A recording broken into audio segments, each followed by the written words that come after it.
Good morning, all. It's September 9th, and this is the Gore Report. I hope everyone had a relaxing weekend. Let's get to it.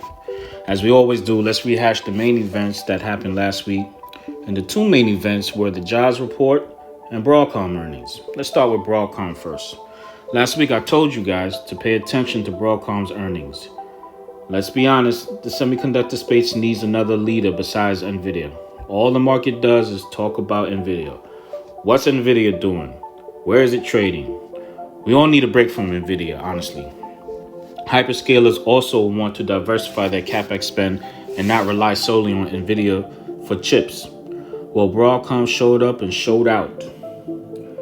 Quick description. NVIDIA makes GPU chips, which is short for graphics processing units.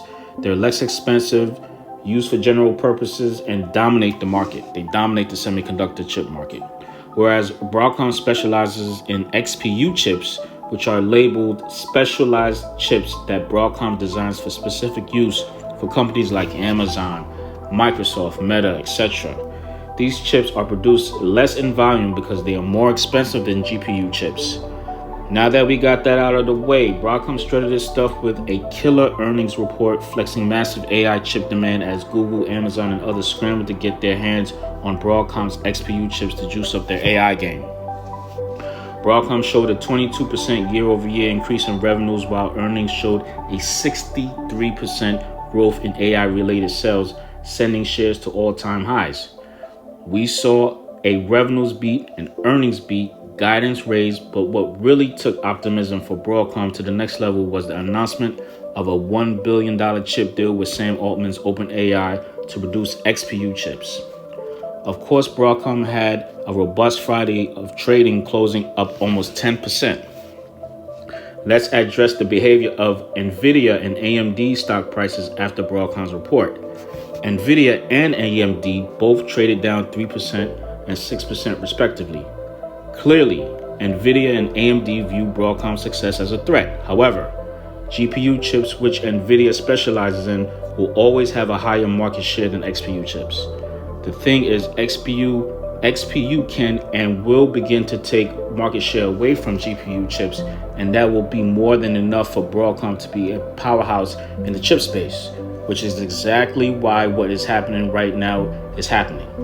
In 2021, me personally, I bought Marvell Technology, Broadcom's main competitor in the XPU space. In hindsight, that was not the right decision. Hopefully, Marvell will be able to piggyback off of Broadcom's success. I'm watching how this is playing out right now. Broadcom is an absolute monster. I've seen this story play out before. Broadcom will be talked about, I'm going to say, in 6 to 12 months, the way we talk about NVIDIA, and it will be on everyone's radar. Trust me on this. Watch. On to the jobs report, the second main event that happened last week. It was a foregone conclusion the jobs number would come in light. Once I saw the 10-year yield go below 4.2% earlier in the week, I knew something was up and those job numbers wouldn't be good. Just 22,000 jobs were added in August with an expectation of 73,000 jobs. The unemployment rate increased from 4.2% to 4.3%. This is what Jerome Powell wanted to see. This is what he wanted to see. The Fed was not going to cut interest rates until they saw the labor market collapse. If you pay attention to Jerome Powell's jargon, he always would say inflation remains a concern and employment remains strong. When he would give you the contrast, he's telling you what it would take for him to change policy. So now we have a 25 bips cut coming next week. Here is the key point. Forget about next week's cut. What is the path to cuts for the rest of the year? That will be the key. Will we see a 25 bips cut or possibly 2 bips cut in the year? The labor market has already deteriorated. What is the next move forward? We don't know right now, but this is what I can tell you. For the first time since spring of 2021, which is over 4 years, inflation is finally in the rear view mirror. And the rate hike cycle has officially come to a close. And now we are in the midst of an easing cycle where we're going to be cutting rates. Can inflation tick up higher? Sure it can. But that should not stop the Fed from cutting rates. We are not in a hyper inflation environment or expecting to see 9% inflation like we did in 2022. That's not happening. So on to this week. What's on tap for this week? We have PPI, Producer Price Index, which tracks prices changes for sellers and manufacturers being reported on Tuesday.